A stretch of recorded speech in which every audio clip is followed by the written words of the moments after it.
Question तो लिखा ही हुआ है, अब मैं इसको यहाँ बना रहा हूँ। जब ये सवाल आता है तो बस यही आता है। ये क्या बात है सर, मतलब कहना चाह रहा हूँ मैं कि डाटा भी सेम होगा।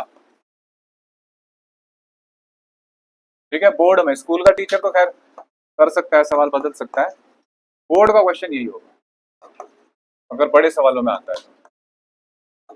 क्योंकि इस बार बोर्ड में यही किया गया था, तो सबसे तगड़े सवाल थे बोर्ड के, हर चैप्टर के सबसे तगड़े सवाल पेपर में रखे गए थे, तो उनमें से भाई साहब तगड़े सवाल हैं। अब सर अगर इस सवाल को सॉल्व करना हो कि हर ब्रांच में करंट बताना, कितने वेरिएबल का सवाल है बताओ, पहले बताओ कितनी लूप है इस क्वेश्चन में? 3। समझाए बात? अरे भैया 3 है, देखो 1 2 3, 3 लूप नहीं है तो कितने वेरिएबल का सवाल हुआ? 3 का होना चाहिए था। क्यों? ओ मेरे बच्चे, अकल के कच्चे, आकाशियन। 10/5 कितना होता है? 2।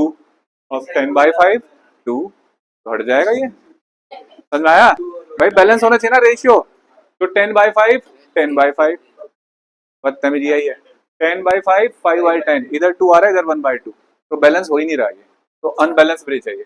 तो अगर ये अनबैलेंस ब्रिज है तो क्या होना चाहिए बच्चों? तो ये हट गया, हटेगा नहीं, तो इसका मतलब ये, अब देखो ये रायता फैला रही है, कलेश कर रहा है रेजिस्टेंस, तो क्या करा जाए? एक और बात है, हट नहीं सकता ये। अब एक तरीका ये भी होता है ऐसे सवाल में कि ए और सी ऐसे अकेला, ये सवाल ऐसे भी पूछा जा सकता है तुमसे बोर्ड में, स्कूल वालों का फेवरेट है सवाल।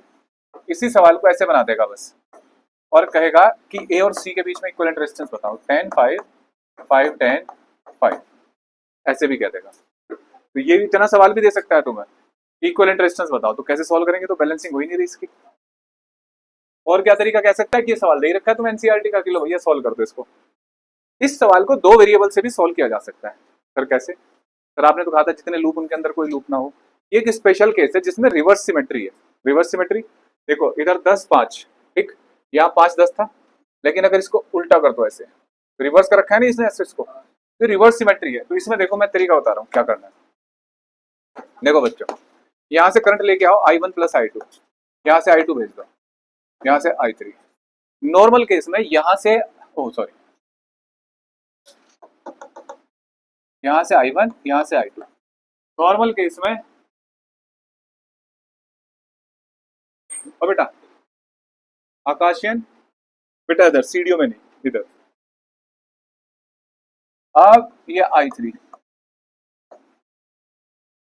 I1 - I3 ऐसा होना चाहिए ना भाई, 3 वेरिएबल का सवाल। लेकिन ये सवाल अगर ये इस स्पेशल केस में आपको I3 की जरूरत नहीं है, क्या करें सर? देखो ये I1 या I2, करंट गया है तो आएगा भी वापस, है ना? तो I1 + I2 है, ऐसे I1 गया है 10 से और 5 से I2, उल्टा ऐसे सोचो कि इधर से I2 आ जाएगा, इधर से I1। ठीक है सर, हमें कैसे पता लगेगा? भैया ये यूनिक सवाल है, इससे तुम्हारा टाइम बचेगा। मुझे पता है 3 वेरिएबल की इक्वेशन तुमसे 3 दिन में भी सोल्व नहीं होगी आधों से ज्यादा में, तो इसलिए 2 वेरिएबल से बहुत इजी सोल्व हो रहा है। तो बस देखो ना, इधर ये 10, यहाँ भी 10, यहाँ 5, यहाँ 5, करंट गया है, टोटल I1 + I2 बाहर भी आना है उसको, तो रिवर्स सिमेट्री होगी इसमें। बस ये याद रखोगे तो सोल्व जल्दी हो जाएगा। अगर I3 वाले बनाओगे 3 इक्वेशन बनेगी, थोड़ा लेंदी हो जाएगा सवाल। अब इसमें कितना करंट जाएगा? अच्छा बताओ, 5 में ये I1 जा रहा है, यहाँ से I2, ये कितना जाएगा? I1 - I2। बेटा प्रथम, ये लड़का तो वहां पढ़ के आया आकाश में, तुमने भी ऐसे आकाश प्रकाश अगर ज्वाइन कर रखा है फिर कोई दिक्कत नहीं, कर बातें करो। तुम तो बेटा डिस्टर्ब करते हो बैठ के सबको। आज तुम्हारे पापा आएंगे मम्मी, बात करूंगा मैं। अब देखो जरा, ये I1 I2, फिर ये ऐसे I1 + I2, तो ये I1 - I2। अब बताओ सबका हिसाब पूरा हो गया? बोलो यस और नो। तो अब क्या करना है, कोई 2 इक्वेशन बनानी है, तो इसमें थोड़ा ध्यान देना है कि एक इक्वेशन तो यहाँ बना लो फर्स्ट, ठीक है, और एक, ठीक, ऐसे लूप 2, तो बनाओ मैं इक्वेशन -10I1। हाँ, क्वेश्चन ये आएगा कि सर आपने ये दो लूप क्यों नहीं लिए इस बार? तो बैटरी काउंट नहीं होगी ना, बैटरी सोर्स भी तो है, तो सोर्स का तो कम से कम एक इक्वेशन होनी चाहिए कोई, इसलिए ऐसा है। दोबारा बता देते हैं, लो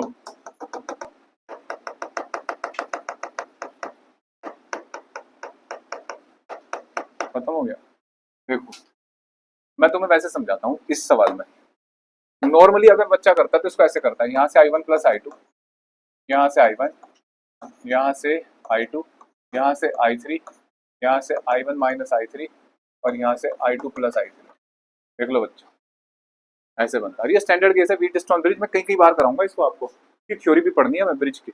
बैलेंस कंडीशन लिखवाई थी ना कैपेसिटर में, यहाँ प्रूफ करनी है, तो ये हमेशा ऐसे ही करना होता है इसमें। लेकिन इस क्वेश्चन को थोड़ा इजी करने के लिए आप इसकी रिवर्स सिमेट्री देखो। रिवर्स जो आउटर एंड है उस पर उल्टी हो गई, रिवर्स हो गई सिमेट्री। 10 इधर आ गया, 5 इधर, तो इधर से I2, इधर से I2, ये I1, ये I1, I1 प्लस I2। और अगर I1 यहाँ जा रहा है, I2 इधर निकल गया, तो बचा करंट इधर से नहीं आएगा, I1 माइनस I2।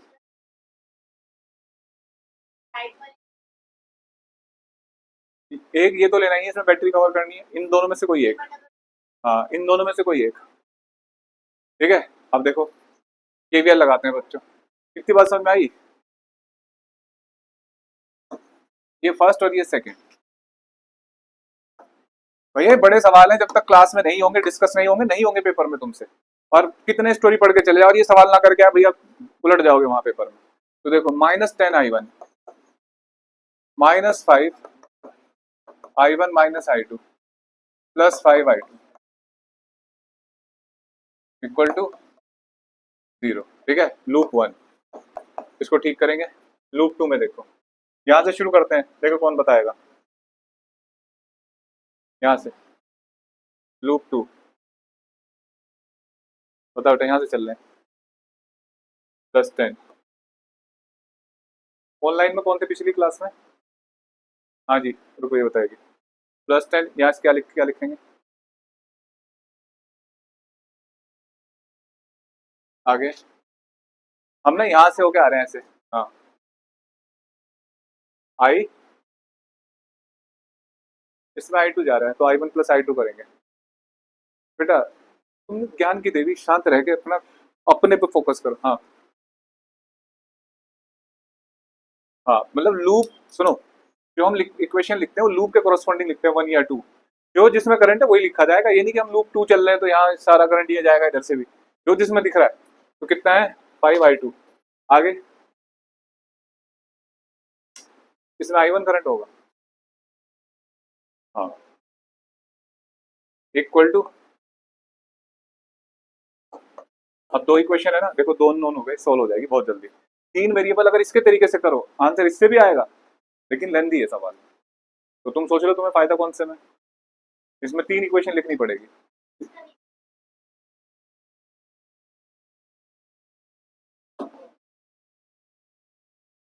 सर आपको तो रटा होगा सर, आपका क्या सर, बताते रहना, कैलकुलेशन मेरी भी ध्वस्त है।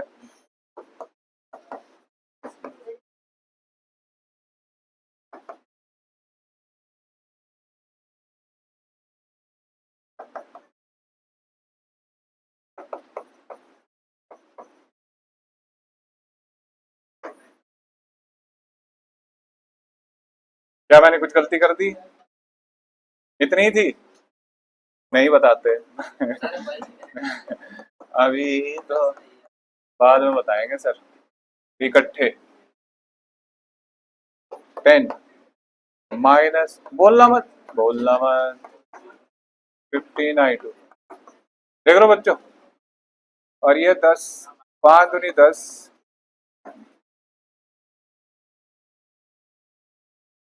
ठीक है बच्चों। ऐसे कर दिया, 5 कॉमन लेके 0 में फेंक दिया। अब I1 की जगह रख दो 4I1 2I2/3, 4 दूनी 8, 8I2/3। अब 3 एलसीएम लेना है, तो 3 तिया 9, I2/3 इक्वल टू 0। और भैया इस पूरे को उधर ले गए, है बेटा 4 दूनी 8 है। मैं नहीं कर रहा ना उसके साथ भैया, हाँ, ऐसे तो 9 और 8 17, 17I2 अपॉन ये 6 हो गया, तो I2 इक्वल टू, क्या यही आ रहा था? भैया ये कौन निकाल निकाल के फेंक रहा है बेटा? सर वो आपके I2 आ गया 6/17। अब I2 इसमें रख दो 2, I2 6/17/3, 3 दूनी 6, 4/17। ठीक है, तो 3 मिनट से कम ही लगना चाहिए टाइम, उतना ही है बच्चों। ठीक है, अब देखो, लेकिन इतनी देखो, मुझे तो कोई टेंशन नहीं थी क्योंकि मुझे नंबर नहीं मिलने थे ना बोर्ड में, तो तुम आराम से सॉल्व करो, कोई जल्दी के मार्क्स नहीं है। ठीक है, क्योंकि एक जगह भी माइनस प्लस हो गया ना, जैसे बोर्ड में ना किसी भी एग्जाम में सफिशिएंट टाइम होता है, टाइम किसके पास नहीं होता, जो गलती कर बैठता है किसी स्टेप में, उसको ढूंढने में तुम्हें इतना टाइम लगेगा, गलती हो जाएगी। तो पहले आराम से ही चलो, कोई दिक्कत नहीं है, बस स्टेप में